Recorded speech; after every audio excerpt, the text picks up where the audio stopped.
meeting to order. For the record, we have Mr. Neal, Mr. Milkovich, myself, Mr. Freeman, Ms. Keith, and Councilman Fusco. Are there any other council members in the chambers that I missed?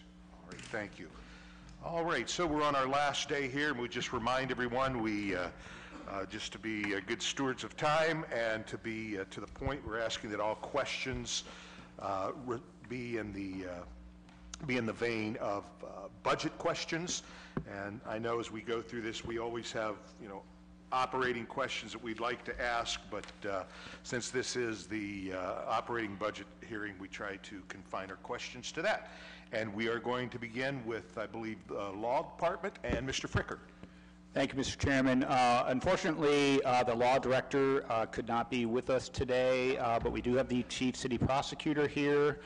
She can give a brief overview of things that are going on in the prosecutor's office.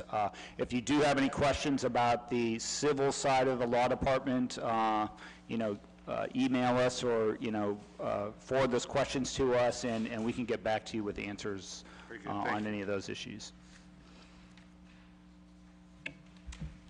Good afternoon. Gert Wilms, Chief City Prosecutor, City of Akron. With me is Craig Morgan, the Deputy Chief for Prosecutor's Office. As you all know, we provide prosecuting services for the City of Akron Municipal Court. That services just a little bit bigger jurisdiction than just the City of Akron. With regards to that, though, I would say probably about 80% of the prosecution that we do is for the City of Akron. City of Akron misdemeanor criminal cases, as well as all the traffic court cases. We do provide the services for the 6 municipal courts, as well as 24-hour police legal advising. Anybody can call us, technically page us after hours, and we would take their call and try and determine appropriate charge, if a search warrant's needed, anything along that lines. With regards to staffing, that's pretty much what my budget is for. We have 9.5 attorneys that we actually pay for. I do pay half of one of the civil attorneys, Brian Bremer. He does the appropriate charge, if a search warrant's needed, anything along that lines. With regards to staffing, that's pretty much what my budget is for. We have 9.5 attorneys that we actually pay for. I do pay half of one of the civil attorneys, Brian Bremer. He does the appeals work for my particular division. We have two full-time investigators, 2 full-time secretaries. I currently have 3 part-time interns and 1 full-time intern. We do have IT, gives us access to computers, printers, copiers, anything that we need along that lines. We did last year purchase a case management system. We went in with a joint buy with the county, so it became affordable for the Matrix prosecutor system. And we have very limited, at this point, subscriptions, and the legal research that we do is with Westlawn. We do pay for that access through licensing fees. I do have one grant that provides partial payment for our investigators. We receive, it's a $60,000 ask. This year we did actually receive the funding again. Slowly it's been going down. This year we received just a little bit more than $54,000. That is a 15% match from the city. And again, it does pay for our investigators. It's through the Violence Against Women's Act, and we use that in our DV investigations. And they provide more than that, but again, we only partially fund their salaries with it, so we can definitely ask them to do more than just the domestic violence investigations. I believe in the packet that was provided with all of our information are our statistics. You can see we are a very, very high volume court. Last year, total were about 33,000 cases. It breaks down to about 11,000 misdemeanor cases. We do handle the felonies clear up to the point where they are actually indicted through Sherry Bevan Walsh's office. So we do have those, depending on time and how long it takes to get indicted, a couple weeks, and then the misdemeanor cases, which we had approximately 7,600 for the City of Akron, and then about 22,000 traffic cases. Doesn't always require somebody in my office to actually take a look at those, but if anybody were to ask for a trial, my office would be in charge of all of those. So You said 22,000? 22,000 traffic cases for 2018. That includes the automated enforcement? It does not. Those are civil. Okay. These are truly just the traffic violations that could put any kind of point on your license. Okay, very good. at this point, any questions, we'd be more than willing to entertain those. All right. One, and it's not seen in here, and we hear it every year, and I don't know that I would see it here. What is the savings by using Oriana? Do you recall what that is to us? For our jail beds and programs, I do not know what the savings would actually be on that. Any changes you see coming up this year, staffing needs? We're always chasing additional grant dollars. We have a couple of attorney positions that have gone unfilled for years, since 2008. The one in particular that I would love to fill, and we just have not been able to do that, is our domestic violence prosecutor.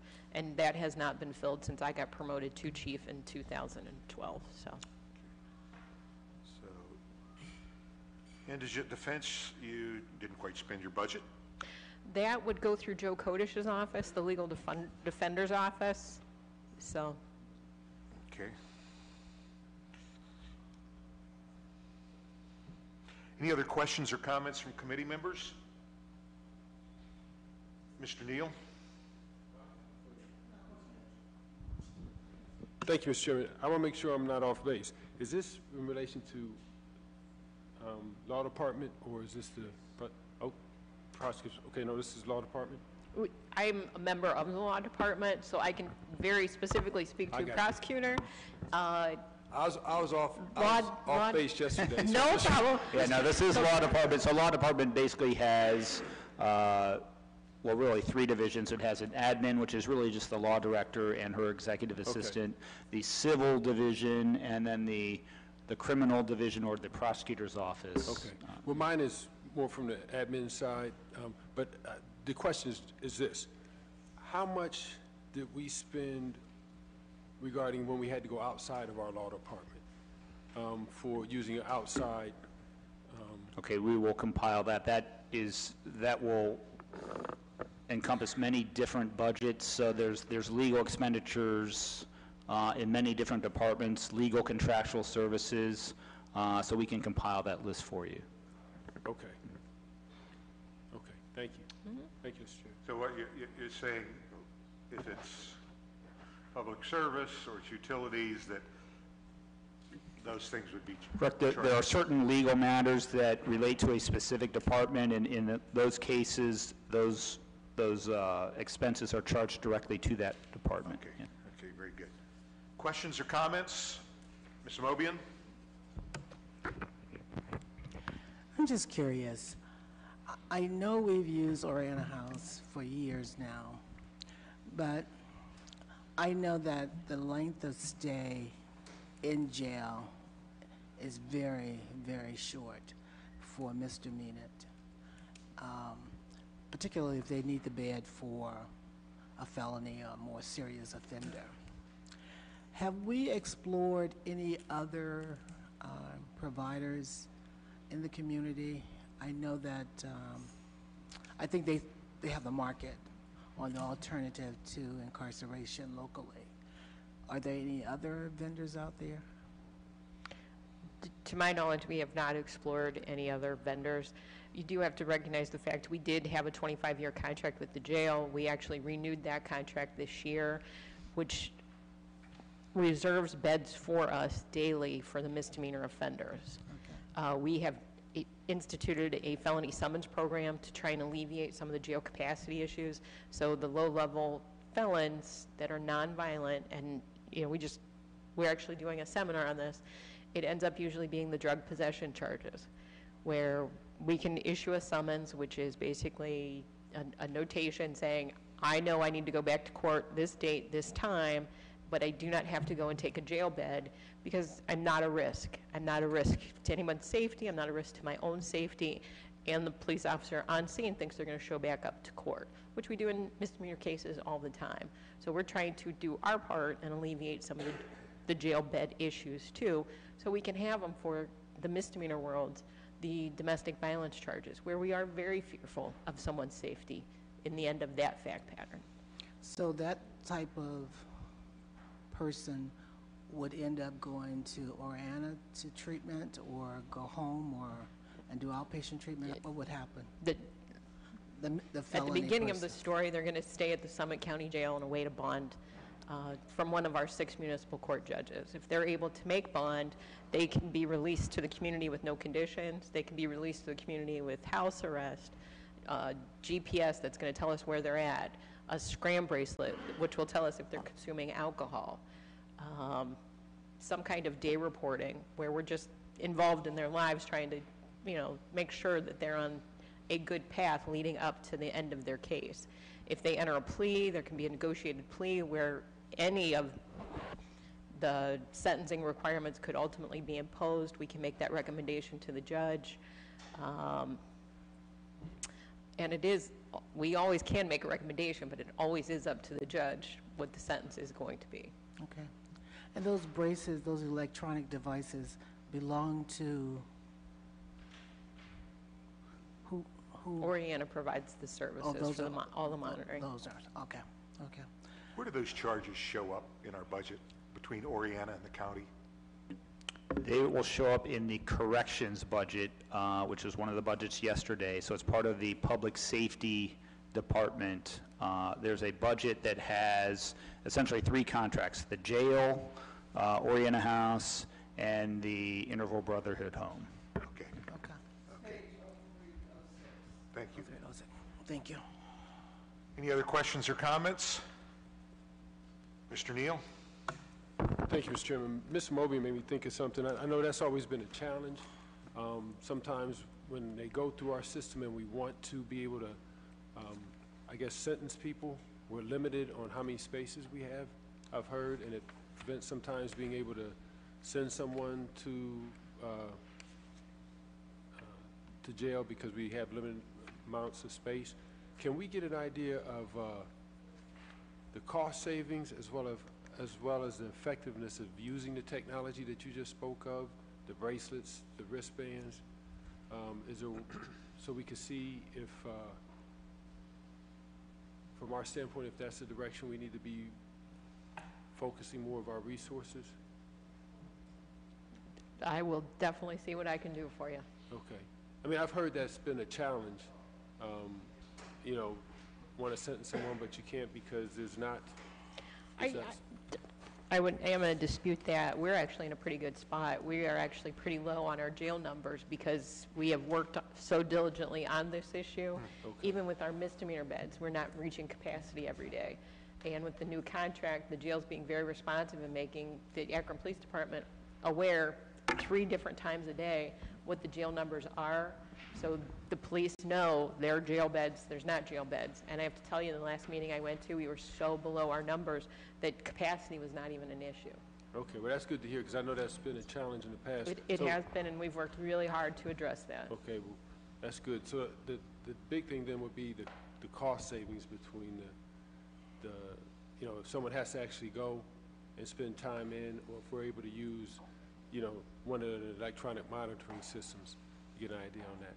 Okay, thank you. Absolutely. Thank you. Okay, take another question. Do we know how much those devices cost? I or think in-house? that's going to be one of the things I can get back to you and say, here's the menu, this is what day reporting costs, this is what house arrest costs, this is what Okay. any kind of electronic monitoring costs. Okay. Because at this point, the only thing I know is what the jail beds cost. Yeah, the Oriana House contract has it spells out all of there's probably 50 different items services that they charge us for that all have a price listed in the contract. Okay, thank you very much. As I recall, the services that Oriana House offers us, it's 6, maybe 7 figures in savings from if we were to use the county jail for everything. And there's just not enough space to even consider that, so. Yeah. Well, I know Mr. Neal had requested, and that's a good question, kind of things that we see from cost savings from some of the new devices that we have there. That would be good information for us to pass along to folks. Mr. Neal? One other thing too, and then, to my understanding, when we use the electronic devices, those are sort of like charged back when the guys go out and get work. They kind of like have to pay for that monitor. So if we can get that information too, like if we're charged, I don't know if I think it's the same thing for beds. If they're staying in the Oriental House, they have to pay for so much. Just to get a full understanding of how that cycle works and what comes back in any form of savings, or that can be tracked to be utilized in some other kind of way. Most of the people who use those services do not pay for them. So we don't receive revenue for people who pay. Okay, well, I just want to say, I know I know myself and other employers who have been requested and asked to employ people that come in, and the ones that I've talked to, they've had to pay. They're charged for their ankle bracelet, they're charged for their day stay, they take so much out of their pay. So however that works, I'd like to know how that recycles back, because if the taxpayers are paying for them to be there, and then they're charged to pay back, just to understand how that whole cycle works, to get an understanding on how we can ultimately save dollars. Thank you. Thank you. Thank you so much. Sorry that Law Director couldn't be here. Trust everything's okay. And, thank you so much. And next, we're going to be having Human Resources coming. They're enjoying their new office space down at the Ritz. Ritz what, Carlton? What's that? The Ritz Carlton? I'm going to defer. I need to step out. I'm going to defer to Ms. Keith. Thank you. Well, for the record, we also have Ms. Amobian and Mr. Hope.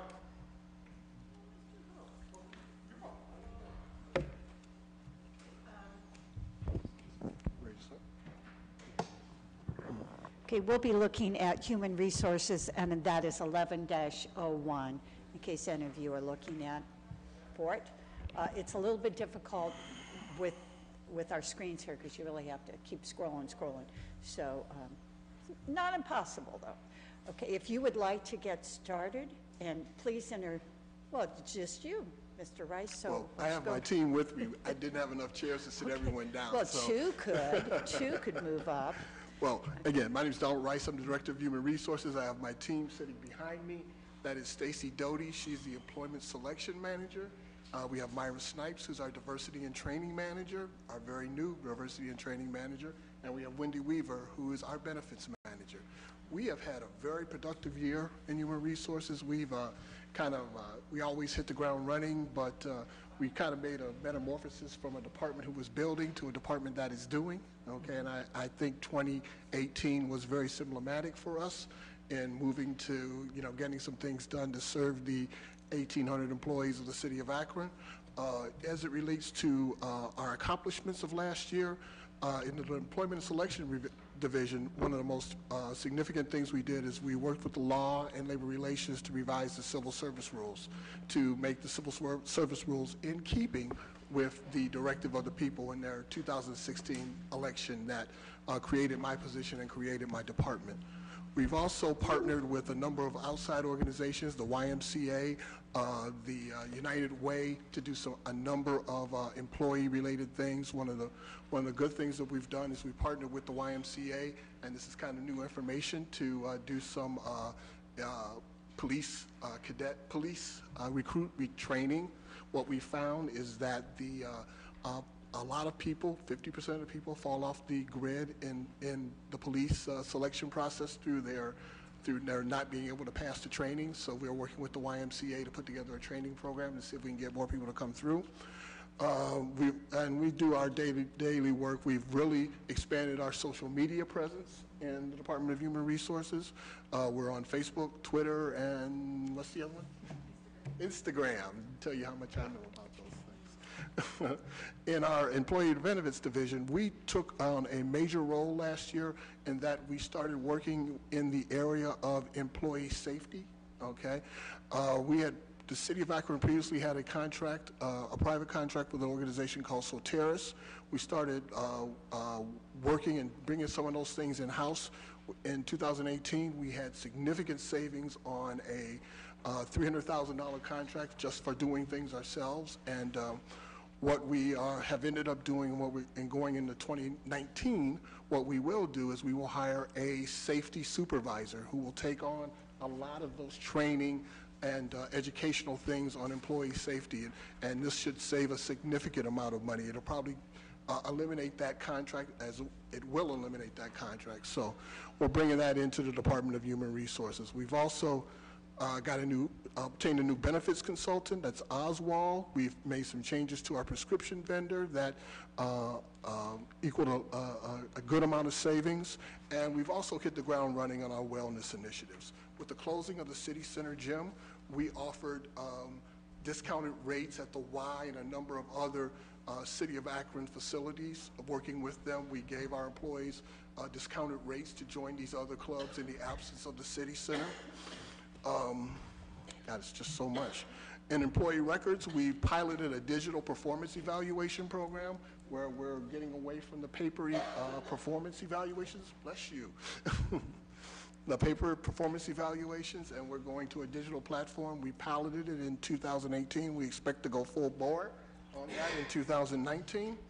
One of the big initiatives that we've done is with regard to in our training and community relations and diversity initiatives. We've rebranded the Peacemakers. We've turned it into the Mayor's Youth Leadership Council. We are looking at the entire way that we're doing that, and we're making it more volunteer organization that people apply for through the city to get involved in the program. So we'll be doing a lot more with that in 2019. We've done a lot of it. We did a lot in 2018. And our employees were great last year. I can't, emphasize this more.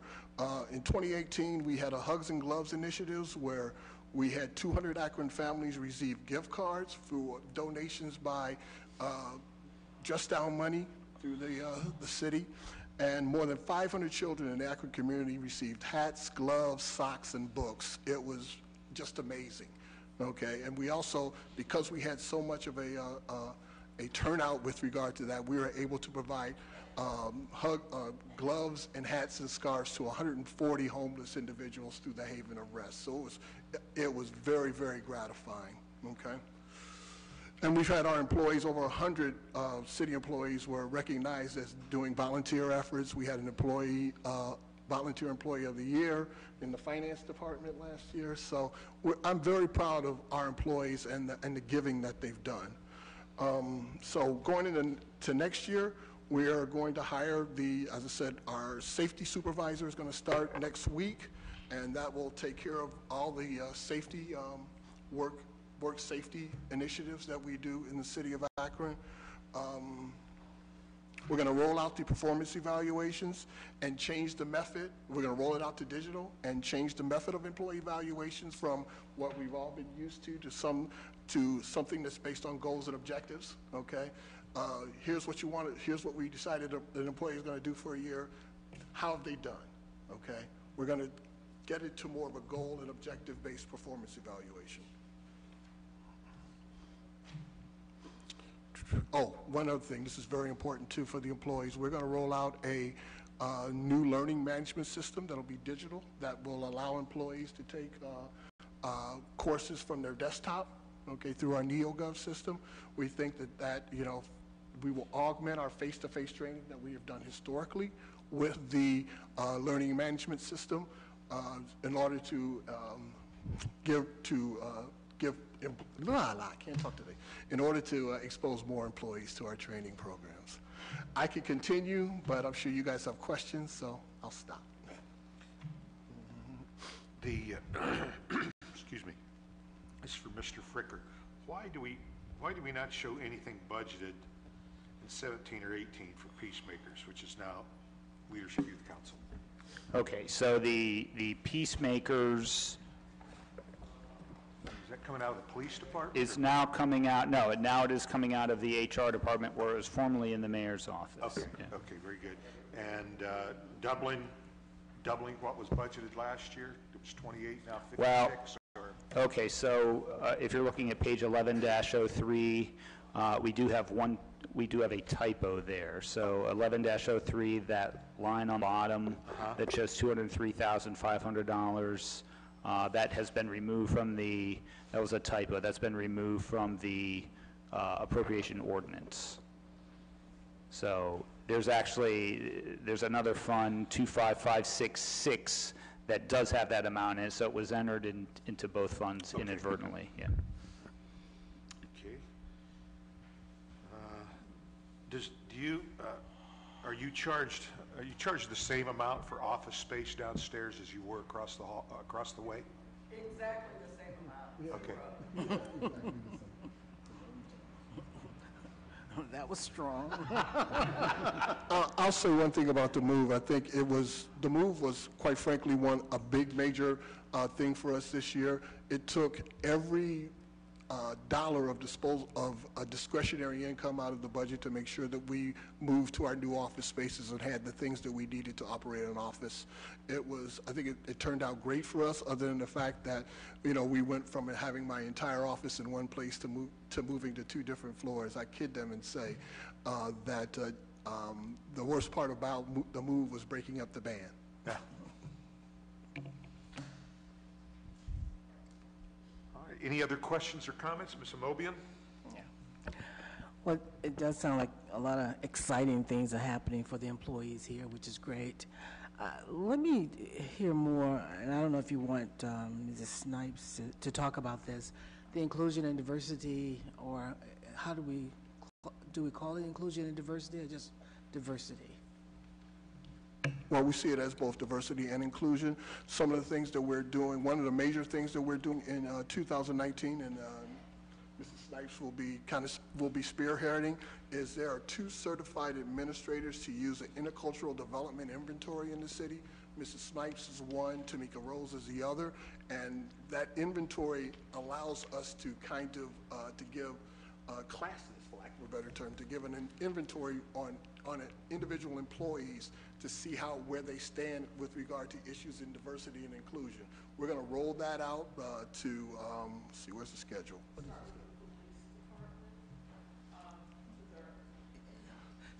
You need to get on record. Just turn it back. As Mr. Rice stated, the intercultural inventory will allow you to assess yourself, to see how you rate on this continuum, what you think about dealing with differences in cultural. From that, we will have an individual coach to put together a plan, and next to do a cultural diversity training. We will begin with the police department. As we all know, the recruitment is going on. So we're going to start with the safety forces, human resources department, the mayor's cabinet, and all of our managers in range will start off with this. Overall, we will have a diversity and inclusion plan to use as a guideline, like a pre-assessment and then a post-assessment through education and training. I know that, well, Mr. Neal can talk about this all day, that NLC has really been pushing for real race, equity, and leadership. And they're really, and a lot of the cities have adopted this whole concept and are doing all kinds of things to enculturate their employees and the city, and because most of us are growing because of immigrants and different kinds of folks that are coming. Are we planning to do this for all of our employees, kind of roll out a training that everybody would be expected to do annually or some kind of regularity? If I can answer that, it is a priority of this administration to make sure that everyone has some fundamental training in diversity and inclusion issues. I think, quite frankly, a good marriage between what Myra is doing is the learning management system that we're putting together, where people can get that type of training at their desktop. But we want to make sure that every city employee at their desktop. But we want to make sure that every city employee has at least a cognizant background in this regard. This is very important to us, and it's a very important initiative, and that's why we promoted Myra to an M level so that she could take on that responsibility. Is that included in the budget? I'm sorry, Mr. Chair. Is that included in the budget somewhere where you would have, I'm assuming that you are purchasing like a learning electronic? Yes, the learning management software is included in the budget. It is. It is on page 11-01. You'll see that the 70 line item is rising up a little bit, and a big piece of that is $43,000 additional for that learning management module. What line is that, Steve? That's going to be on line 70 of 11-01. Okay. That's my question as well. Yeah. And I just wanted to know, you talked about the performance evaluation, and I know a lot of employees are asking employees to evaluate themselves, and then the supervisor and the employee get together and kind of put the two together. Are we doing something similar? That's the whole idea of goals and objectives-based evaluations, where the employee and the manager sit down and come up with very definable goals and objectives for the year, and they meet daily on their progress on these goals and objectives. One of my big mantras, and everybody who's worked for me has heard it, is that performance evaluations should not be a surprise, and they should be based on objective matters, and that's what we're working towards. And it should be meaningful. Absolutely Yeah. correct. Thank you. And kind of to follow up on Ms. Amobian's question, the change in how you're doing employee evaluation, as well as the change in how you're doing your training, would that be line 70 as well, those costs? Because did I not hear those are? Yeah, those are the contractual line items that have all of the software. So NeoGov is the software that we're doing the performance evaluations on, and that is included in a contract in that 70 line item. Yeah, maybe I don't, because some of this I knew about, and some of it, I find intriguing. Maybe sometime, I don't know what committee it would be, that we could have you come in and tell us, just some things that are happening, because we only have about half of council here today. But if we could hear that, when you go, let me go back to training. You said that's in line. Is that, because we get emails that says, oh, training is out there for Excel or whatever. Are you talking about that kind of stuff as well? As well, one of the things, if I could throw a commercial out, is that, quite frankly, a lot of the training that we offer, classroom-type training that we do in conjunction with the Akron Public Library, we need to get more people involved in that. We need to make sure that people take advantage of this, and that's going to be one of our major initiatives in HR in 2019, is to make sure that the employees can take advantage of some of the things that we have available to them. And we'd like to augment that classroom training with the learning management system that I spoke about earlier. Yeah, so if we could, I maybe ask President Somerville or somebody to decide, I don't know, you're spending money, so you could go run it through budget and finance, I don't care. So but if we could see more about that in the next year, that'd be great. We're building this stuff from the ground floor, guys. Excellent. Thank you. Questions or comments? Mr. Neal. Mr. Neal? Oh, it's up to you, Mr. Chair, if you want to. Is that okay? That's fine. Can we talk a little bit about the health benefits? I know that I just saw something in the paper. I know it's not finalized with regard to retiree benefits. There was something about one union finalizing their negotiations yesterday. Do we have any indication what that's going to look like, or we are not prepared to talk about it? I don't know. Well, I think what's known publicly is what appeared in that article. We did come to a resolution of a arbitration that the FOP had with the city of Akron, which will result in some refunds of benefits paid just for that union. Just for the FOP? Yes, just for the FOP. Could you talk about what that means? Yeah, I want to, not caution, but as much as we've requested to try to stick with numbers issues here, but we do want to hear about this. Yeah, but it has to do with numbers, I would imagine, as well. Hello? If the light is You're on, on. okay. Okay, Wendy Weaver, Benefit Manager. For the settlement, the estimated refunds that we're looking to give are for contributions that retirees and the FOP paid for their retiree supplemental medical benefits between February 1st of 2017 and January 31st of 2019. And so we estimated the amount that we're going to be refunding back to those FOP retirees to be about $150,000. Total? Total? Yeah. Somewhere in that neighborhood? Okay. Okay, thank you very much. you know, obviously we make adjustments in our budget throughout the year. Where will we see that come That from? is already reflected in these numbers right Okay. here. So it's on line 70 of budget 11-2. Thank you. So that,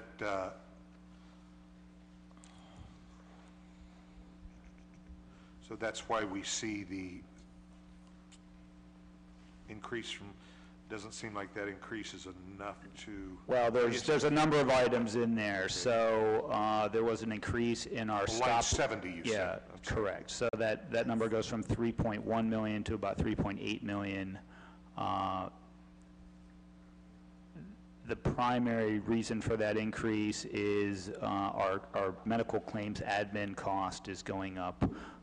And a big part of that is there's an increase in our stop-loss insurance amount by about $420,000. So that's the primary reason for that rise in the 70 category. Is it 420? Yes.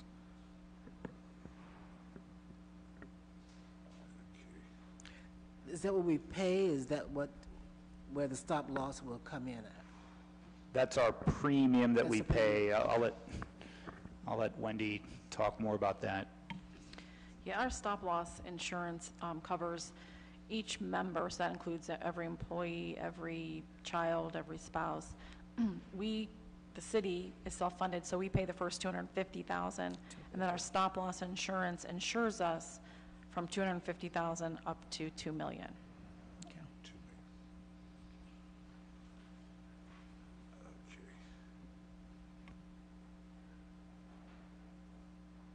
Have we had to use this much or at all? Do you Every track it? year it varies. We do watch that, so we, get, our benefit consultant provides us an experience report monthly that tells us if we have somebody that looks like they're coming close to this stop loss, is it going to be an ongoing condition? Do we expect it to continue to next year and that kind of thing? So we do watch those, and it just varies each year depending on the health of our members and Sure. and is it ongoing or is it something new?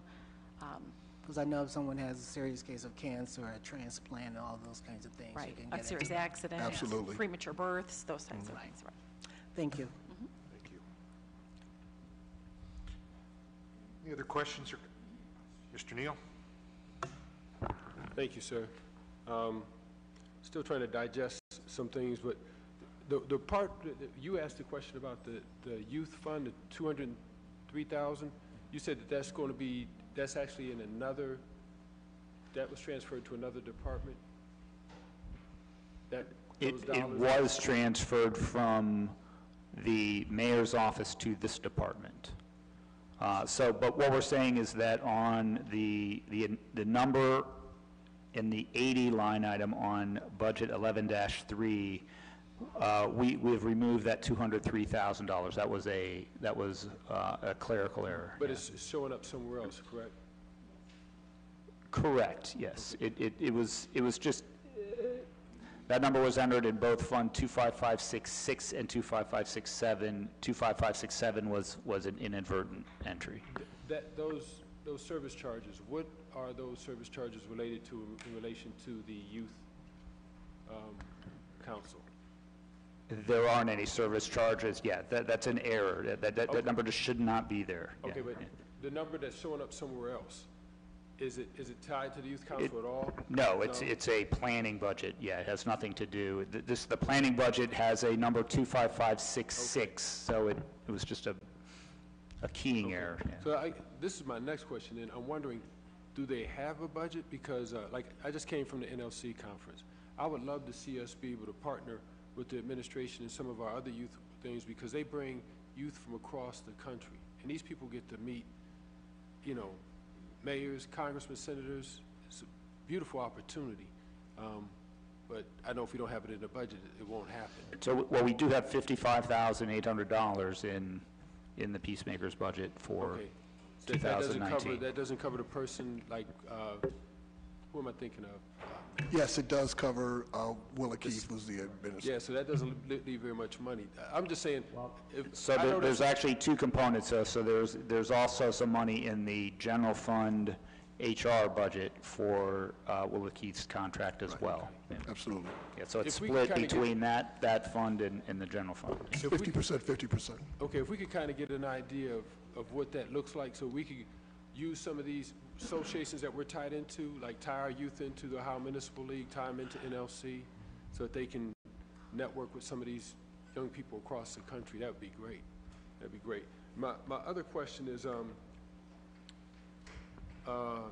know, we talk about the diversity, inclusion, that's one thing, and we've had a lot of discussion about the equity as well. As a city, have we eliminated any inequities between, like if we have a woman that's in one department and a man that's in a department, they both hold the same title?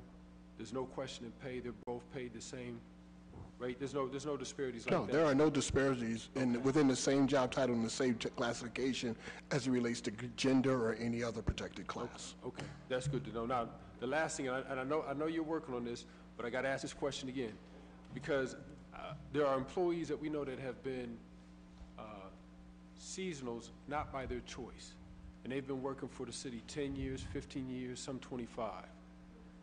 Have we taken a look at what that class of folk look like compared to people who have come in and gotten jobs right out of high school, right out of college, in their same departments? This isn't a matter that, since I've been on council, has been brought to me time and time again about people who are seasonals or whatever we classify them, not by their choice, and they want full-time jobs, and they've trained the people who have taken their position. Have we been able to dive in and get those numbers so that we can, you know, eradicate that disparity? Excuse me. I guess I have a question about your statement of not by their choice. I don't know what that means, Not by Councilman. they'd like to be employed full-time, but they keep getting, I mean, other people come in and get hired over them, folks that they even have to train, you know, so. Okay. These are questions that we can talk about. Is everyone satisfied, or does anybody have any more questions about what we have before us here? I'm sorry. I'd be happy to talk to the councilman offline about Okay. those Yeah, we issues. can, but if I could just say this, Mr. Chairman, we have, all these questions ultimately turn into budget questions. I understand, but right now we're talking about the numbers in front of us, so I'm going to go ahead and move on. Thank you to personnel. I'm going to ask our planning department if they would come up. Thank you, everybody. Hope you're enjoying your new home. And okay, very good.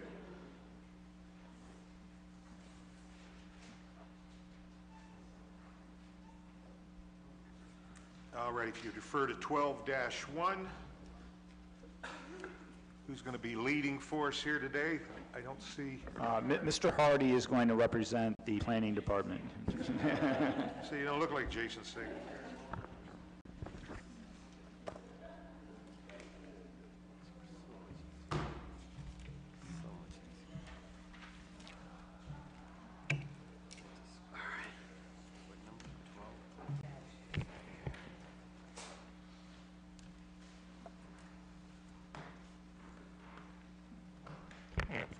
Mr. Hardy, welcome. Thank you, Mr. Chairman, members of the committee, and City Council. I am filling in for Mr. Segedy, but I think, again, in the spirit of integrated development as we build this, planning is definitely something that I've spent a lot of time with the team as we continue to build out the new office and the interdepartmental functions. So, and then for the details, I have the leaders from planning here behind me that can jump up at any moment and correct me when I make a mistake.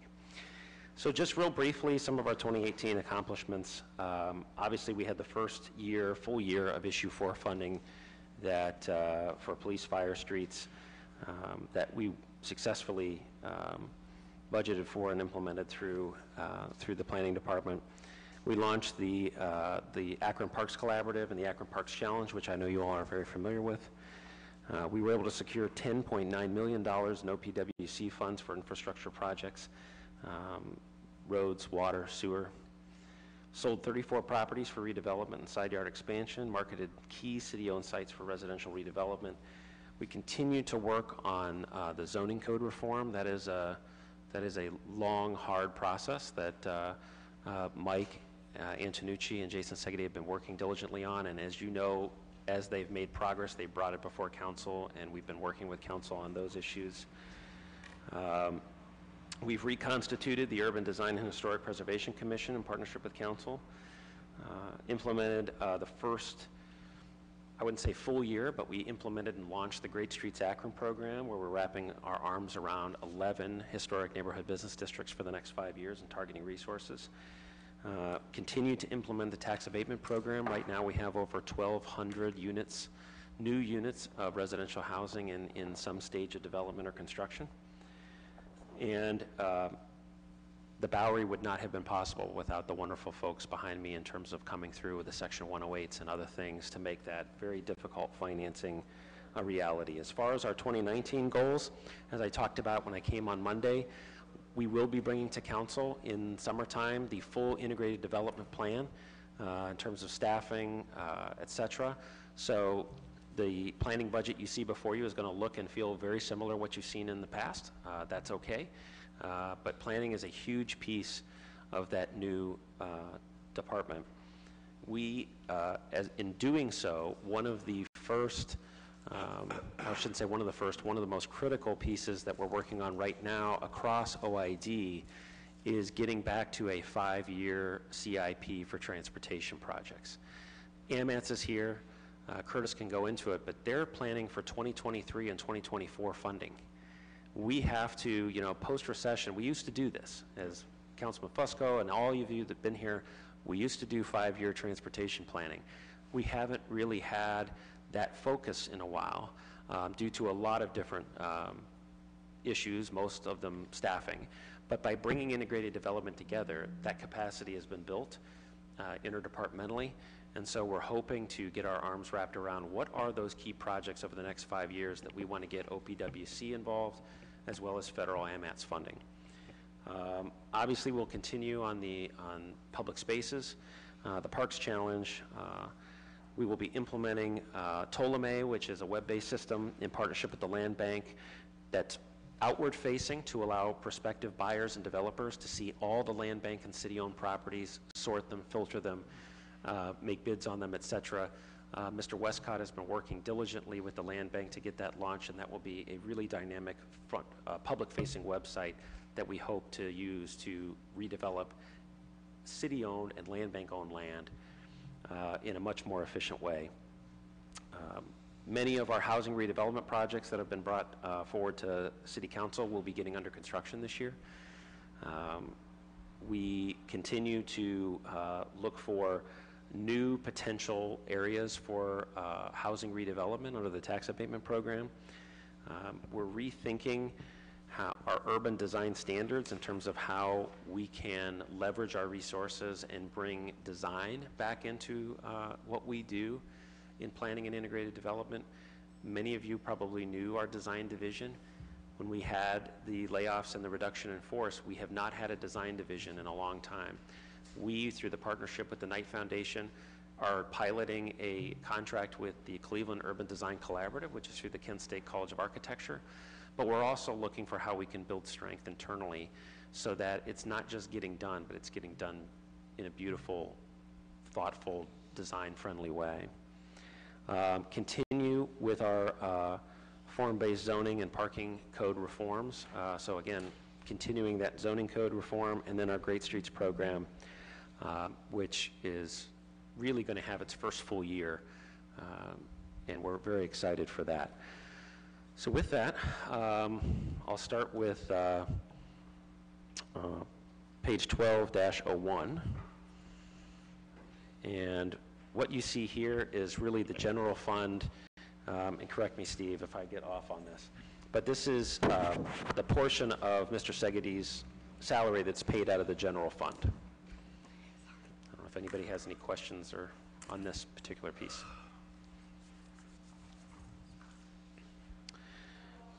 12-02 is our AMATS budget, Akron Metropolitan Area Transit Study.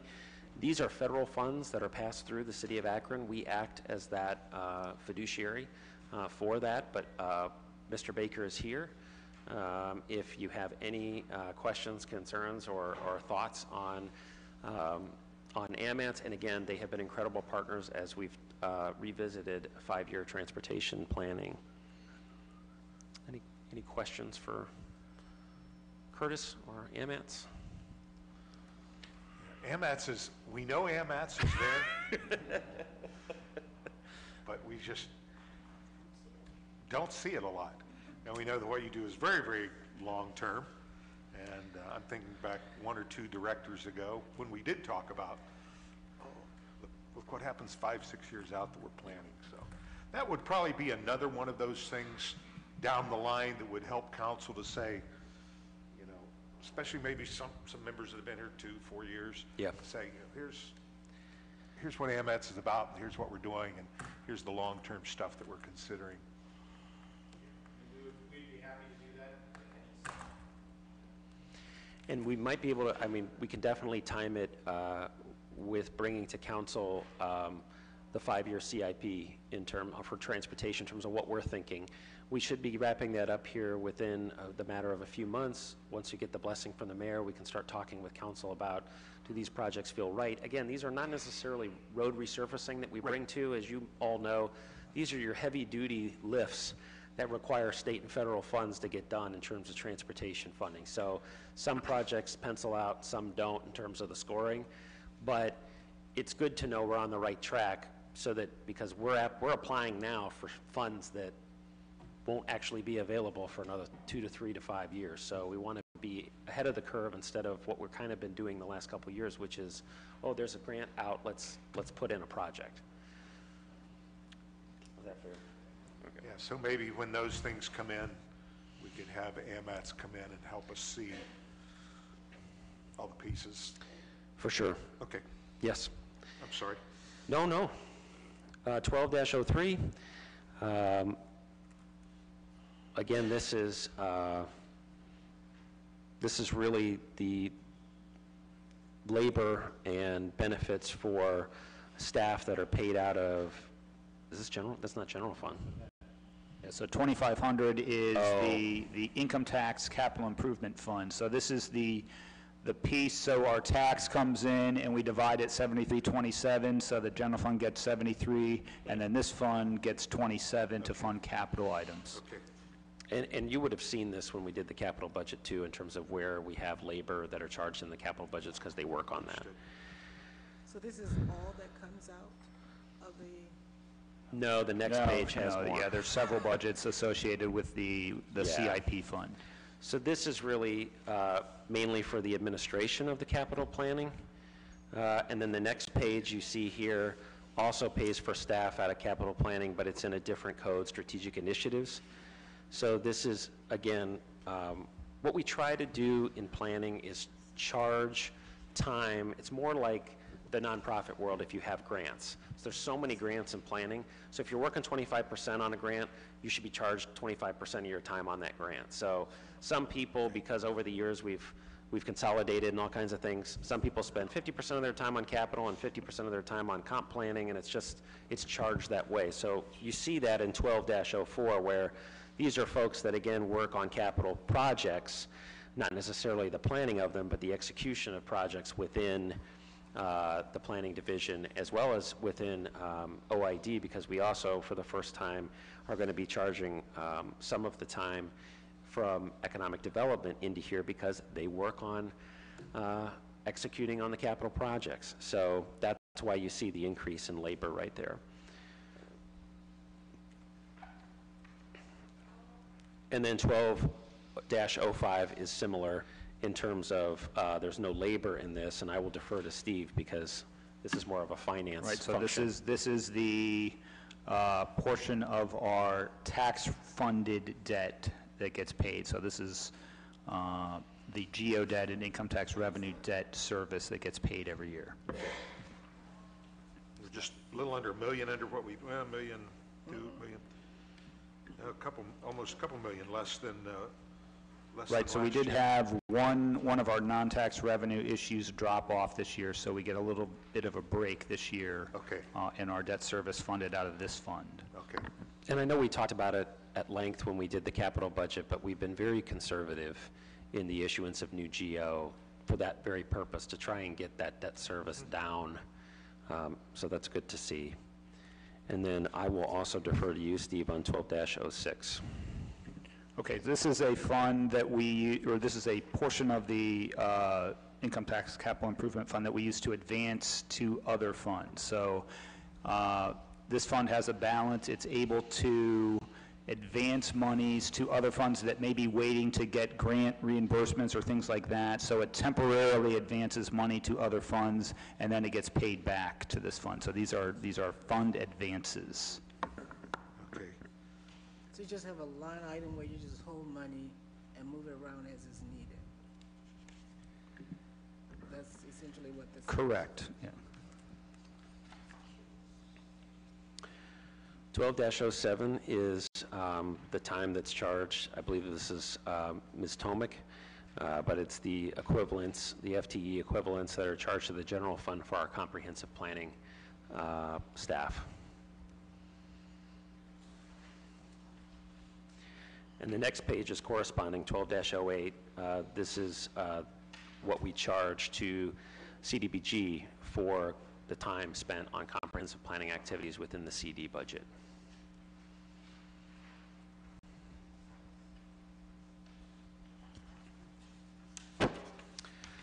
12-09 is the amount of time, particularly Mr. Westcott and his group, but 0.73 FTE equivalents that are charged to the general fund in the Development Services Division.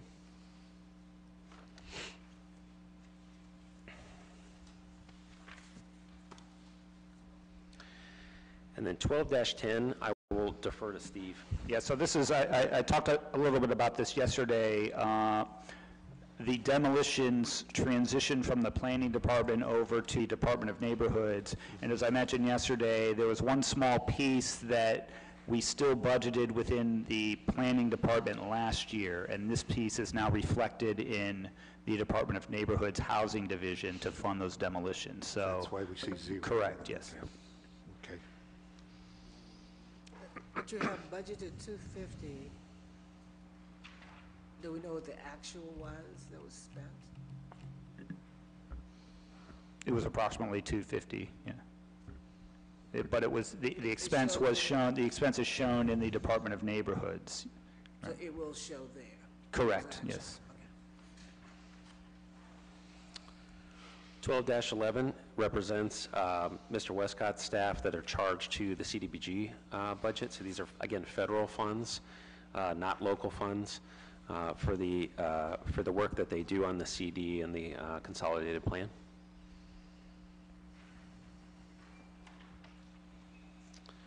Do you want us to ask questions? Oh, yeah, Yeah, I think I'm probably, and then pausing, you're yeah. going line by line. If there's Yep. questions, yeah, just go ahead and pop Please, up.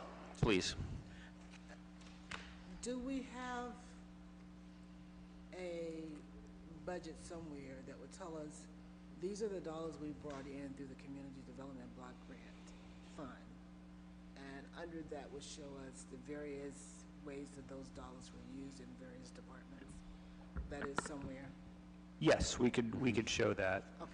Yes. Yeah, that wouldn't be seen in, obviously, in anything Right, like it's, this. so the Community Development Block Grant Shows actually, pieces of it. right, has expenses still across multiple departments. So there's some in planning, there's some in neighborhoods, but you could take a look at it at a fund level and see how those dollars are So if we distributed. brought in $10 million or $7 million, Yes, whatever. Correct. Then this is where it was spent in the various departments. And we will make a point when we bring the consolidated plan in this year. It's usually in there, but we'll call it out so that you can see where everything goes for what program, et cetera.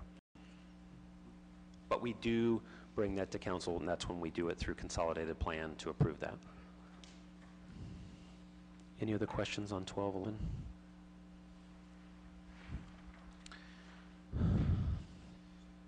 $12-12 is general administration that's charged to CDBG. So this is the time that we charge to the CDBG grant to administer the CDBG program.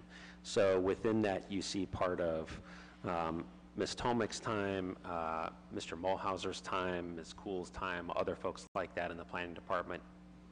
Again, it's broken down by percentages, but it equals out to 3.25 FTEs, and that's what we charge the CDBG to administer the program itself. The actual houses that were rehabilitated would show up in the neighborhood? It would be in the housing, either in the housing rehab, yes, and Department of Neighborhood Assistance. We are proposing a few things, which I'll get to in a second, from grants, but yes, that's where that would be now. Those are the numbers we were seeing yesterday when Mr. Valley was in. Yeah. And then Mr. Tatum.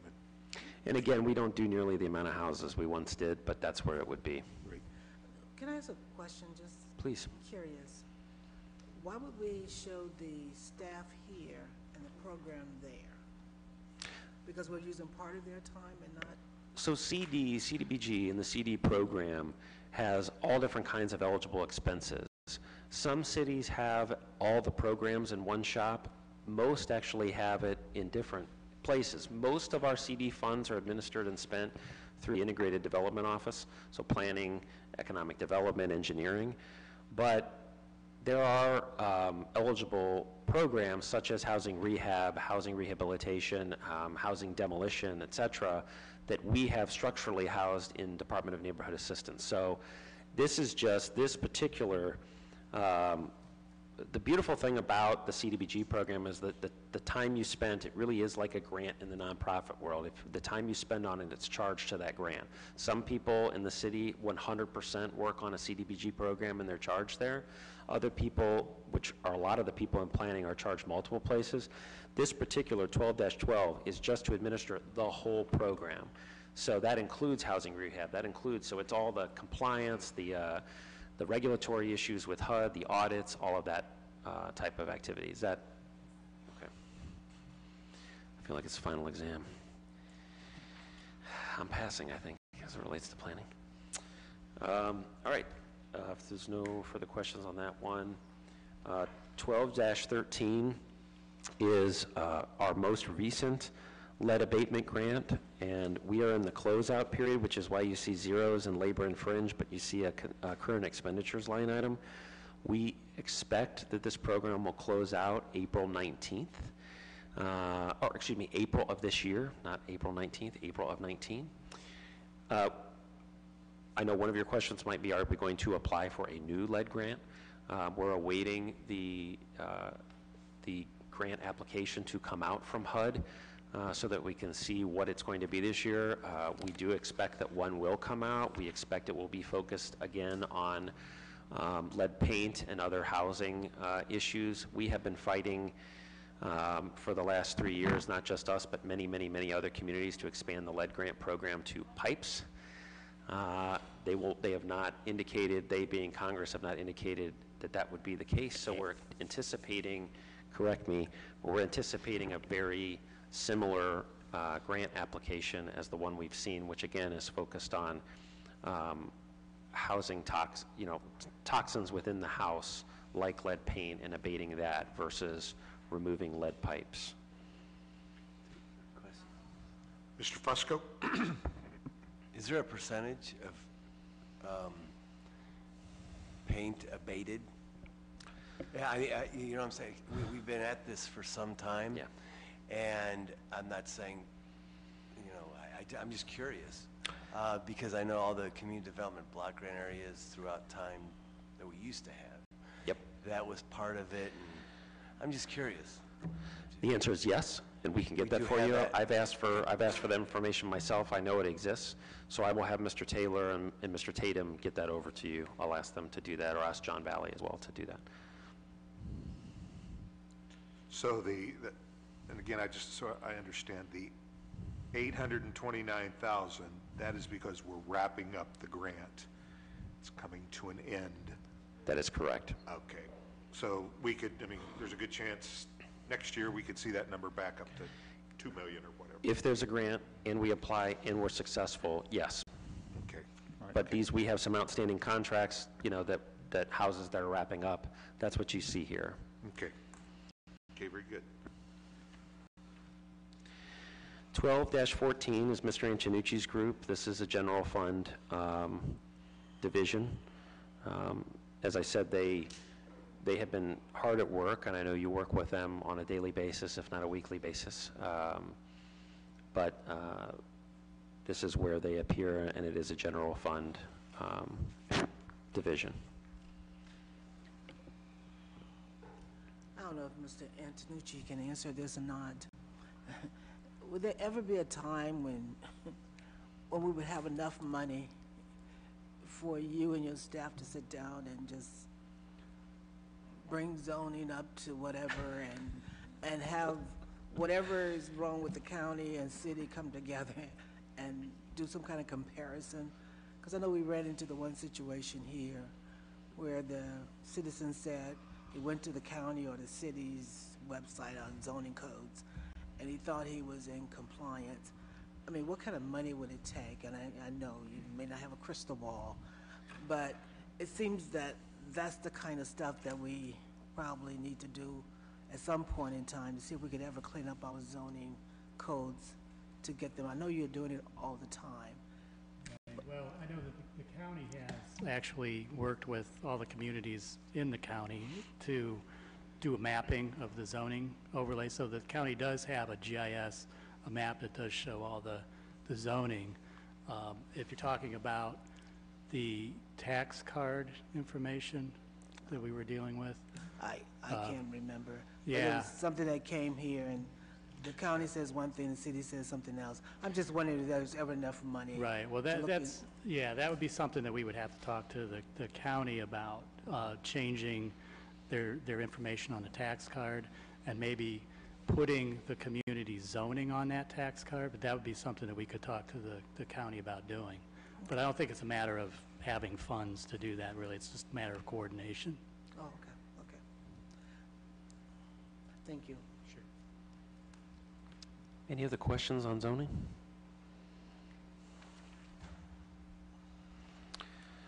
(12-15) is where you're going to find our home program, operating budgets. The discrepancy, if you will, from the 2018 budgeted expenditures versus actual and why our 2019 is higher than usual is simply because some projects are going to hit in 2019 that we thought were going to hit in 2018 that we have committed home funds to. 3 in particular, San Tomaso, Middlebury Commons, and Wesley Tower are going to hit in 2019. And when we thought they would hit in 2018. So that's the reason for the difference there. But I know Ms. Tomek is here, I'm here if you have any questions about the home program. And again, this is another one that comes in as part of the consolidated plan for review. What was it again, Wesley Tower? Yes.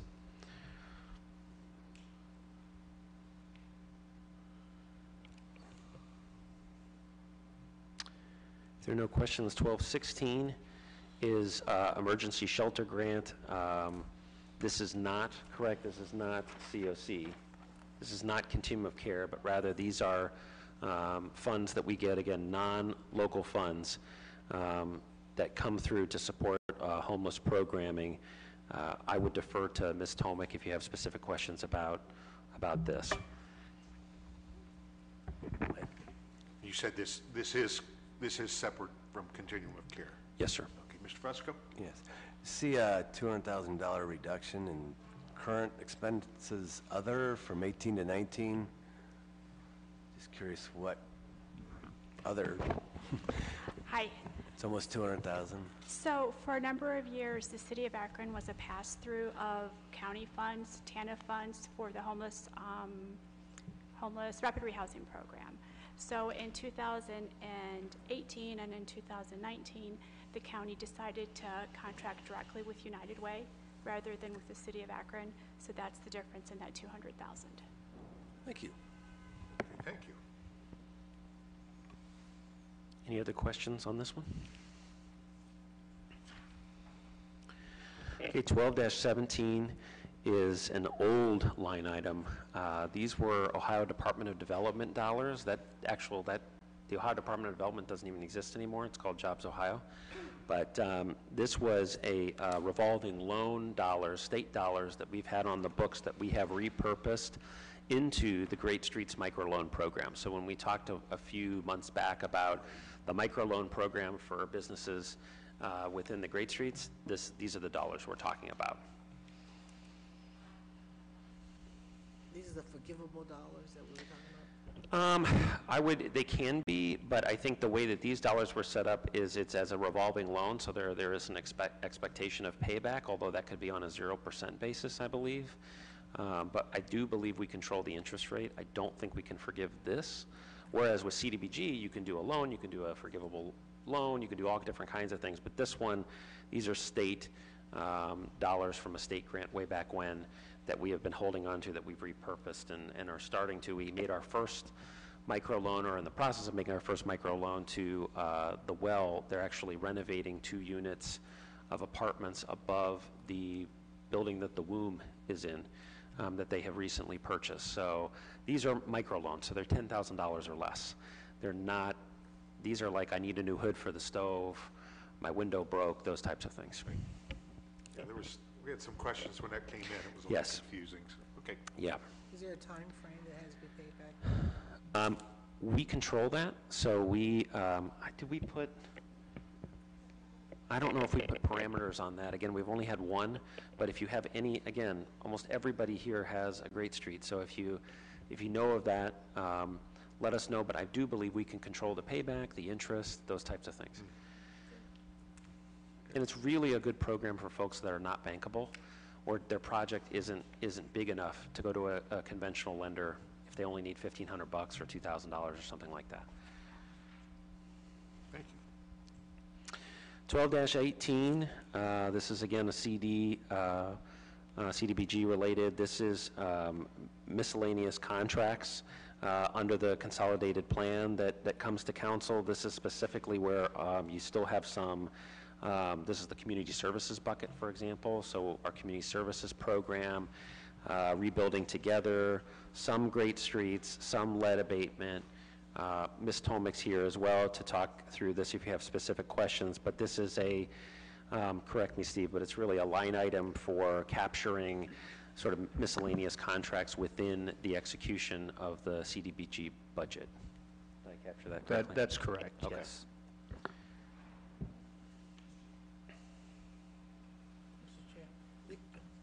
Mr. Neal. Mr. Hardy, I heard you mention quite a few things. In any one of these, I know one of the more successful programs that we've had has been the minor roof repair program. Is that, have we passed where that is, or is that in one of these items? Because I think in the past, I think we had like 80,000. Have we been able to increase that? Because I know we had a pretty long waiting list for that. Yeah, so that is where this is located. I'll get back to you on whether or not it's been increased. That program, again, is also administered through the housing rehab unit, but paid for through CD money. So I will get back to you as terms of like whether it's been increased or not, but this is where it hits. Mm-hmm. Thank you.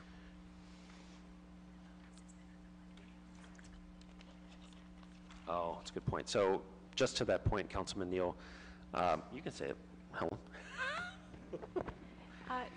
The Rehabilitation Division has been focusing on wrapping up the lead grant through the end of April, mid-April. Can't hear you. Yeah. Okay. The Rehabilitation Division has been focusing on wrapping up the lead grant. They had a deadline of December 31st. That's been extended. Once that program is wrapped up, then they will focus on the roofing program. Mr. Neal. Thanks for that information. I just know that's a program that, you know, when someone gets their roof repaired, it not only improves their home, kind of like For sure. Absolutely. brightens up the home. So, yeah.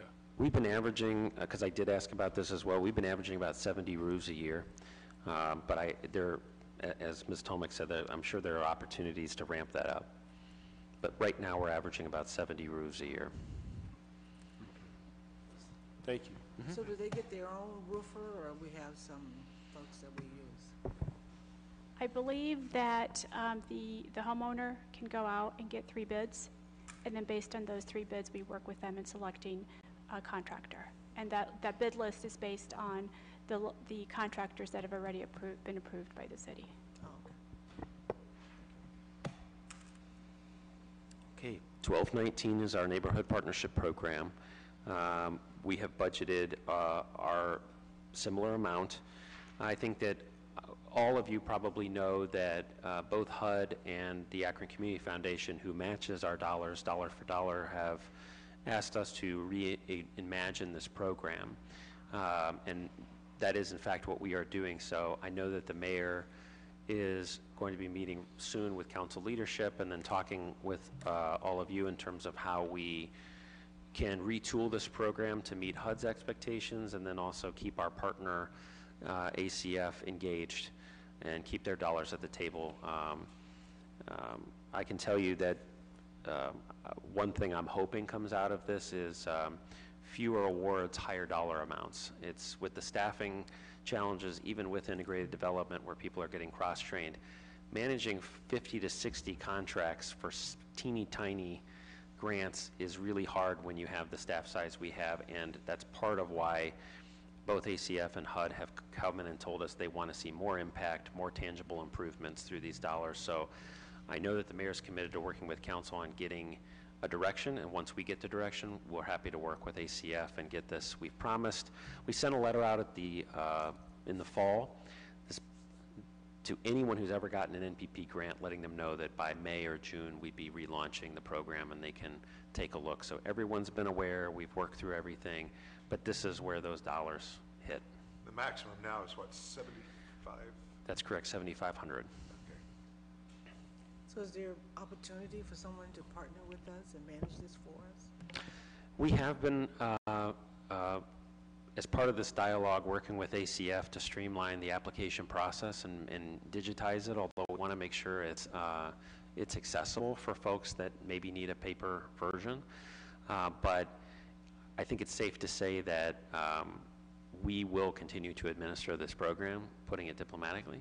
And so one suggestion that we have made as staff is, can we increase the impact by increasing the dollar amount per grant, but also that helps us to manage the grants better.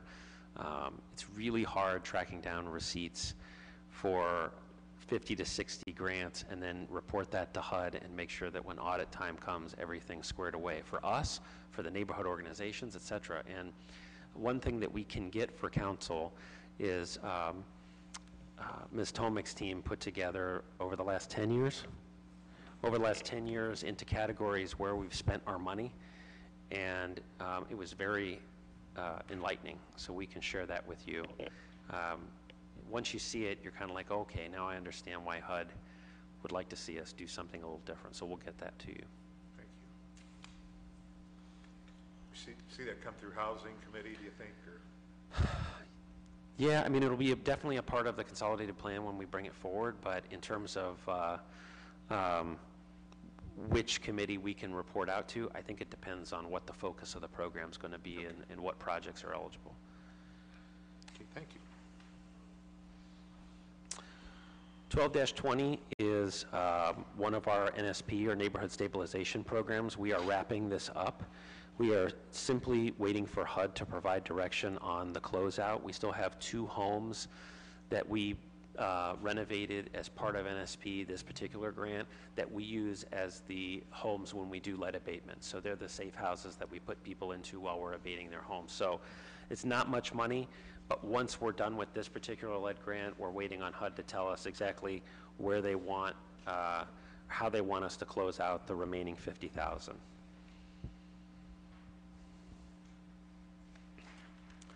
$1221 is an old lead grant that we have been trying to close out with HUD for 2 years. And I don't have a whole lot more to say about that one, but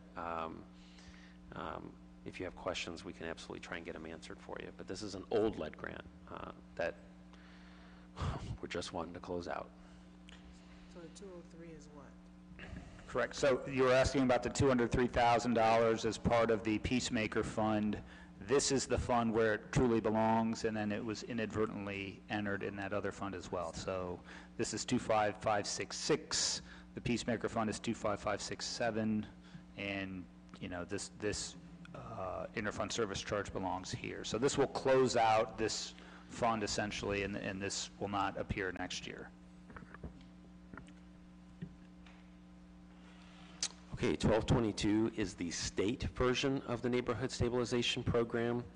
Again, this is, we're in closeout mode for this. This 93,000, we've been given direction from the state to count it as CDBG program income. So this 93,000 will be closed out this year and placed into CDBG program income that can be spent on CDBG eligible programs and projects.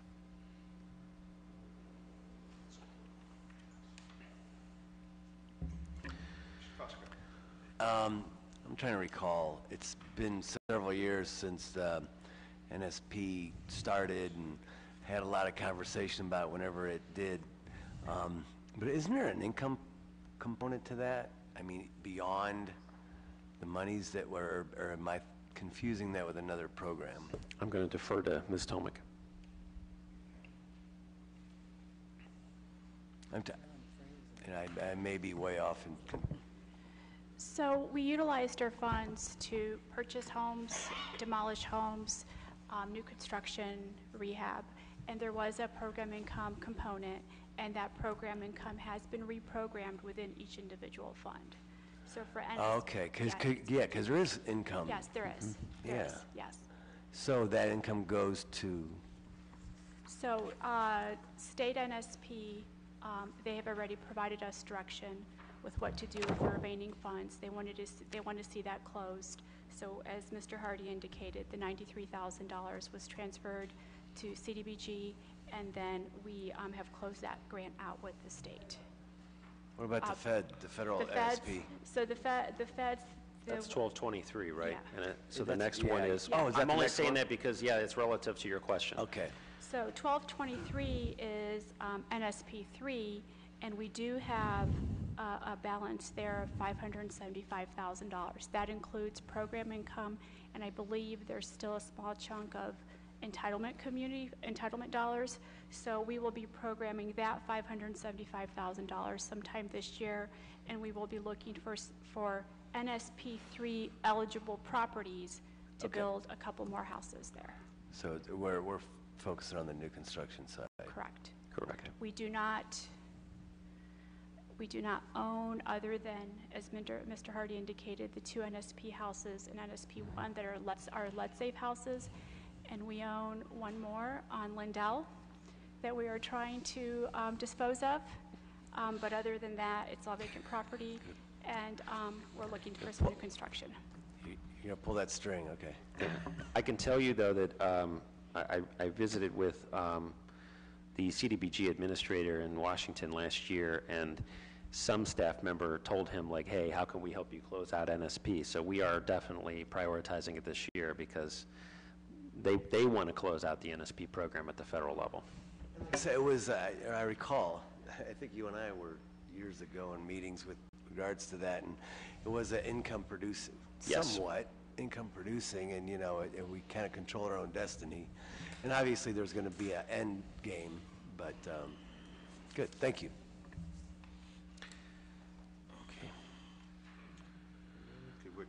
12-24 is an old Summit County rehabilitation grant that we've been holding on to. We want to look to close this out as well.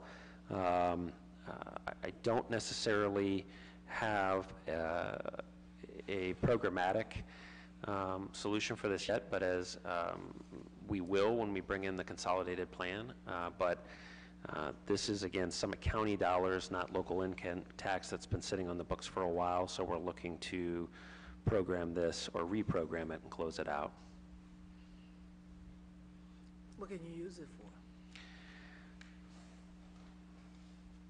Mr. Westcott has an idea. Abraham Westcott, Development Services. Yeah, this was a grant that we received back in probably about 2014 from the Summit County Advisory Board. This grant We are basically using in two areas, would be what we call the Dudley Laird area. Oh, yeah. And the other one would be Summit Lake area. We call Dudley Laird, over there by Dudley near Goodyear. So that was used for acquisition and new home construction, anything dealing with that type of activity. So this is the grant that we're used, so there's still money in the grant. We still can have more activities in those two areas under the grant. Thank you very, very much. I don't know if you're vying for Mr. Segedie's job or what. I mean, you did a good job. I'm happy where I'm at, but thank you, Mr. Chairman. Okay, thank you. We're going to take a 3-minute break before we go on to finance. Thank you so much to each and every one of you for all you do. I know that sometimes our requests can be many coming from the council side, but thank you very much. Could somebody adjust the heat, the air?